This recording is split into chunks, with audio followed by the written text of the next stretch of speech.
Hello दोस्तों, तो मैं प्रिया मौर्य स्वागत करती हूँ आप सभी का एक बार फिर से आपके अपने चैनल यूपी स्टडी दोस्त में। तो कैसे हो आप लोग? सब बढ़िया बढ़िया होना चाहिए।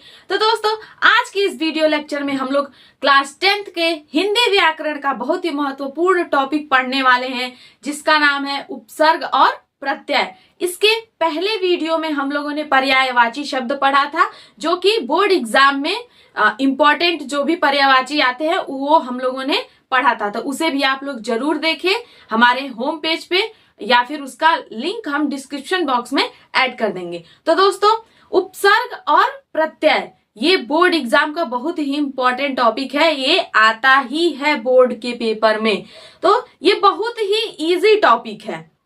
ठीक है, तो आज की इस वीडियो लेक्चर में हम लोग यही समझेंगे कि उपसर्ग क्या होता है और प्रत्यय क्या होता है। तो आइए बिना देर किए शुरू करते हैं। तो यहाँ पे हमने लिखा हुआ है उपसर्ग और ये है प्रत्यय। अब उपसर्ग होता क्या है? तो उपसर्ग उसे कहते हैं वे शब्दांश जो शब्द के पूर्व में जुड़कर नए अर्थ उत्पन्न करते हैं। ठीक है, नहीं समझ में आया? एग्जाम्पल देखेंगे इसका तो समझ में आएगा कि आखिर उपसर्ग होता क्या है। तो ठीक है, तो यहाँ जैसा कि हमने लिखा हुआ है कि वे शब्दांश, यानी कि ऐसा कोई वर्ड रहेगा जो किसी इन अदर वर्ड यानी किसी और ही शब्द से जुड़ के और एक शब्द का निर्माण करेंगे या उत्पन्न करेंगे और उसका अर्थ कुछ और निकलेगा। जैसे कि जो कि इम्पोर्टेंट शब्द होते हैं वो हम यहाँ आपको बताएंगे। ठीक है, तो सबसे पहले यहाँ है अ जो शब्द है, ये शब्द नहीं एक अक्षर ही है। तो अ का यहाँ हमने अ लिखा हुआ है ना, तो इसे हमें एक ऐसे शब्द में जोड़ना है। एक मिनट दोस्तों, चल नहीं रहा है हमारा मार्कर। ठीक है, तो यहाँ पे अ जो है एक शब्द है, सॉरी अक्षर है। अक्षर और शब्द ये दोनों ही रहता है। तो इसे हम लोग एक, जैसे कि हमने यहाँ लिख दिया ज्ञान। ठीक है, ये एक शब्द है, ये अक्षर। अब इन दोनों को हम मिलाएंगे।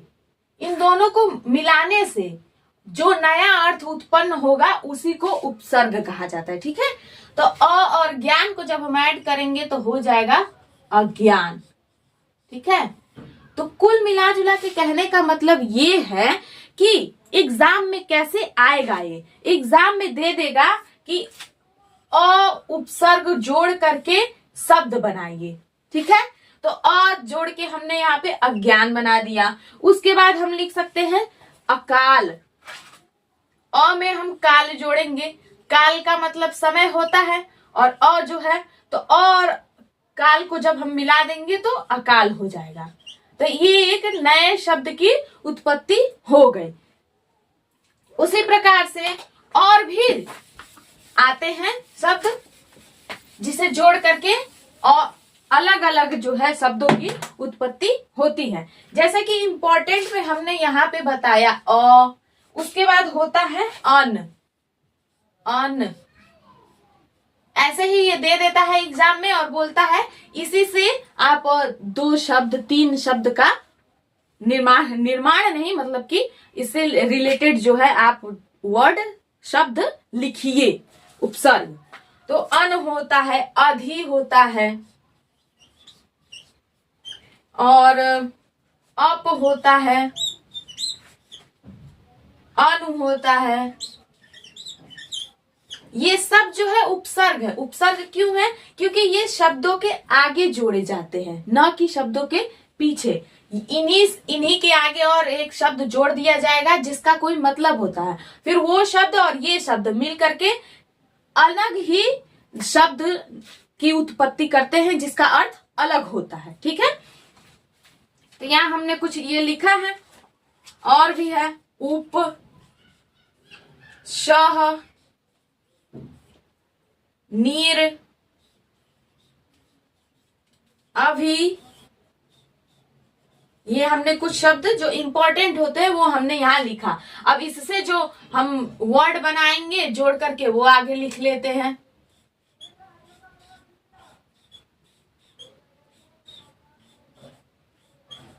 तो सबसे पहला हमने बताया ही, अ से हम लिख सकते हैं अज्ञान, अकाल, ये हो गया। फिर अन से अगर बोल दिया लिखने के लिए तो हम लिख सकते हैं अनदेखा। जैसे अन में हम देखा जोड़ देंगे तो अनदेखा, ठीक है। और एक हम लिखेंगे कि अनभिज्ञ, अनभिज्ञ। यहां हमने इससे रिलेटेड भी 2 वर्ड यहां पे लिख दिया। फिर है अधि, तो अधि का हम लिख सकते हैं कि अधिग्रहण, अधिग्रहण। ग्रहण का मतलब होता है स्वीकार करना, अधि मतलब अत्यधिक, अधिक, ठीक है। तो अधिग्रहण लिख सकते हैं। और अधिपति लिख सकते हैं, अधिपति, अधिपति। अधिपति का मतलब होता है किसी वस्तु का स्वामी, ठीक है। पति का मतलब स्वामी होता है अधि, तो अधिपति जब मिलेगा तो किसी वस्तु का स्वामी, इसका अर्थ होता है, ठीक है। अब है अप। अप के लिए हम लिख सकते हैं कि अपकार, अपवाद, अपकार, अपवाद, ठीक है। अपकार का मतलब क्या होता है? अपकार का मतलब होता है अहित करना, ठीक है। अपकार का मतलब होता है किसी का अहित करना। जैसे कि एक होता है उपकार, उपकार का मतलब किसी की मदद करना, किसी की सेवा करना, ये उसके अंडर में आएगा। और अपकार यानी कि काम सही न करना, कहने का सीधा सीधा मतलब ये है। तो इसका मतलब ये होता है, ठीक है। उसके बाद हम लिखेंगे अनु। अनु के लिए उपसर्ग हम क्या लिखेंगे कि अनुचर, अनुचर, ठीक है। अनु का मतलब होता है पीछे, समान या प्रत्येक। और चर का मतलब होता है चलना, तो वही अनुचर का मतलब होता है यहाँ पे कि सेवा करने वाला। और एक हम अनु का लिख सकते हैं कि अनुगमन, अनुशासन भी हम लिख सकते हैं, अनुगमन, अनुशासन, अनुग्रह,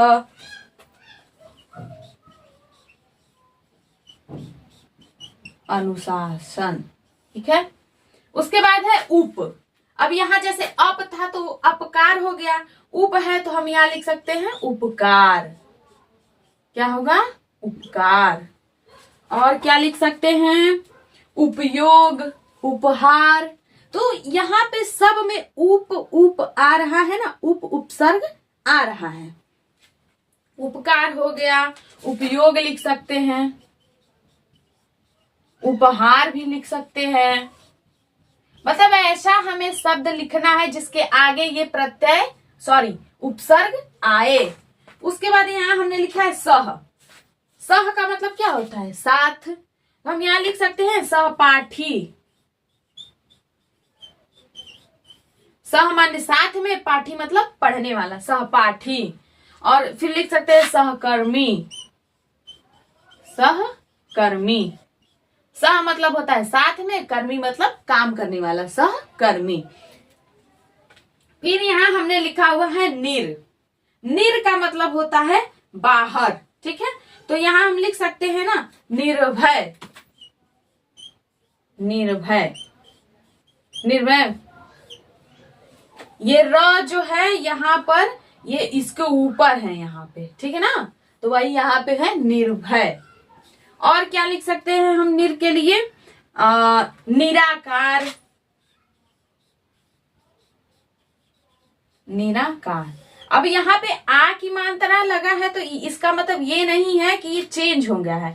नीर धन आकार, संधि विच्छेद होता है ना, नीर धन आकार। तो नीर शब्द जो है इसमें आया ना, तो इस तरीके से होगा। अब हमने यहाँ पे अभी लिखा हुआ है। अभी का मतलब होता है सम्मुख, निकट और अधिक, ठीक है। तो अभी के लिए हम शब्द लिख सकते हैं अभिमान, अभिज्ञान, अभियान, ठीक है। अभियान, अभिज्ञान, अभिज्ञान। तो यहाँ पे हमने जो इम्पोर्टेंट उपसर्ग था ये आप लोगों को बताया, यहाँ हमने लिखवाया। इसका आप लोग स्क्रीनशॉट लेके और अपने नोटबुक में नोट डाउन जरूर करिए।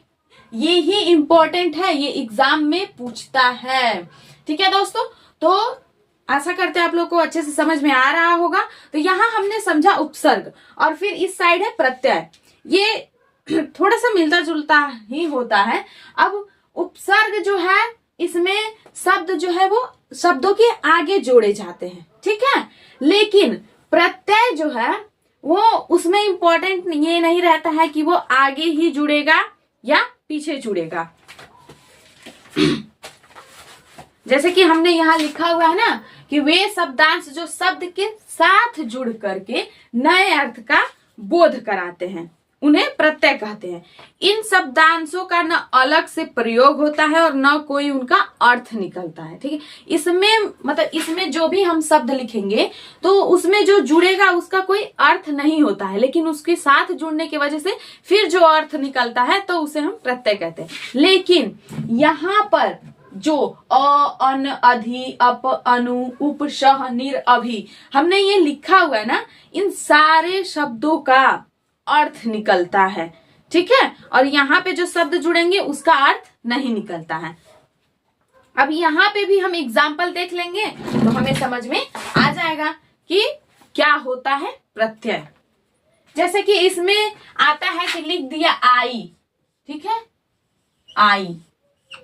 अब यहाँ आप देख सकते हैं इस आई का अर्थ कोई नहीं निकलता है। मतलब हिंदी में आई, एक तो होता है आई माने आंख, इंग्लिश वाली, ठीक है।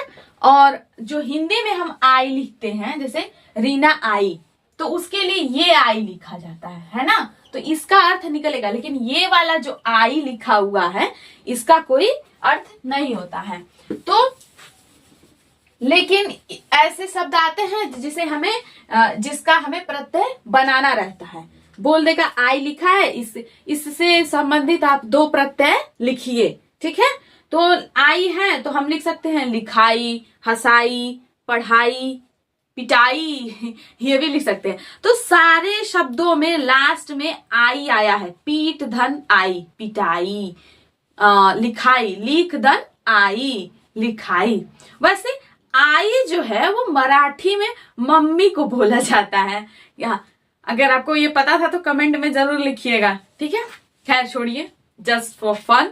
यहाँ पे अब हम लिखेंगे आई अगर दिया है तो हम लिख सकते हैं लिखाई, पढ़ाई, ये हो गया, ठीक है। उसके बाद हम लिखेंगे है जो वो भी आता है एग्जाम में। यहाँ पे जो भी मैं लिखूंगी वो इंपॉर्टेंट ही है, ठीक है ना।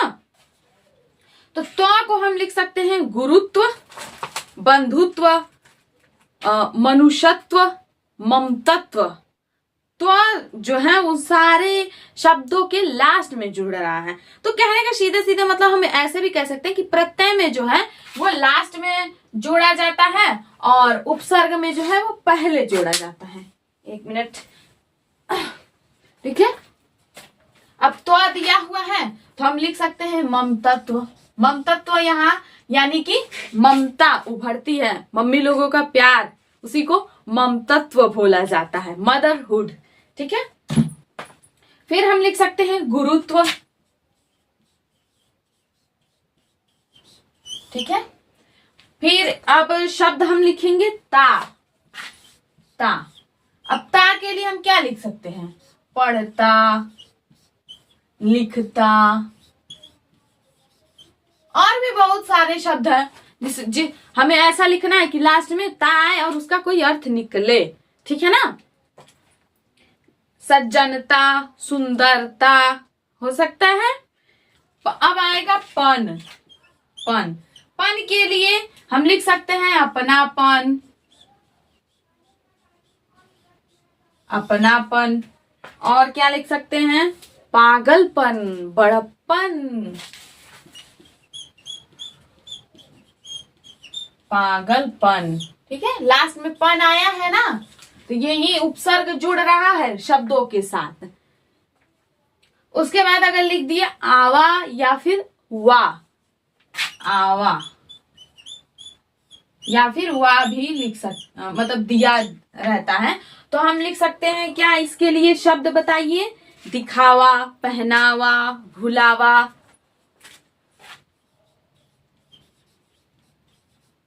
दिखावा, पहनावा। ठीक है, यहां हमने आवा लिखा है और वा लिखा है। जब दिखावा का हम संधि विच्छेद करेंगे ना, यानी दीख धन आवा, पहनावा का पहन धन आवा, तो वा भी हम उसमें जोड़े हैं और आवा भी जुड़ा हुआ है। तो इस तरीके से यहाँ पे ये आवा के लिए भी या फिर वा के लिए ये हम लिख सकते हैं। उसके बाद अगर हट लिखा है हट, या फिर लिख सकता है आहट, आहट, इसके लिए क्या शब्द हम लिख सकते हैं। घबराहट, और क्या हो सकता है, गड़गड़ाहट, सजावट हो सकता है, जगमगाहट, जगमगाहट। तो यहां पर हम लोगों ने एक शॉट में उपसर्ग और प्रत्यय ये दोनों ही समझा, और जो भी इंपॉर्टेंट शब्द आते हैं एग्जाम में वो हमने यहाँ पर लिखा। तो आशा करते हैं कि आप लोगों को ये वीडियो, ये पूरा जितना भी हमने यहाँ पे बताया वो आप लोग को समझ में आया होगा। तो समझ में आया है तो वीडियो को लाइक करें, अपने दोस्तों के साथ शेयर करें। और हाँ दोस्तों, हमारे चैनल यानी यूपी स्टडी दोस्त पे क्लास 10th और 12th दोनों ही क्लासेस के हिंदी, इंग्लिश, मैथ और साइंस ये चारों सब्जेक्ट्स के वीडियोस अपलोडेड है, तो उसे भी आप लोग जरूर देखें। ठीक है दोस्तों, तब मिलते हैं ऐसे ही शानदार वीडियो के साथ अगले वीडियो में। तब तक के लिए बाय बाय, टेक केयर।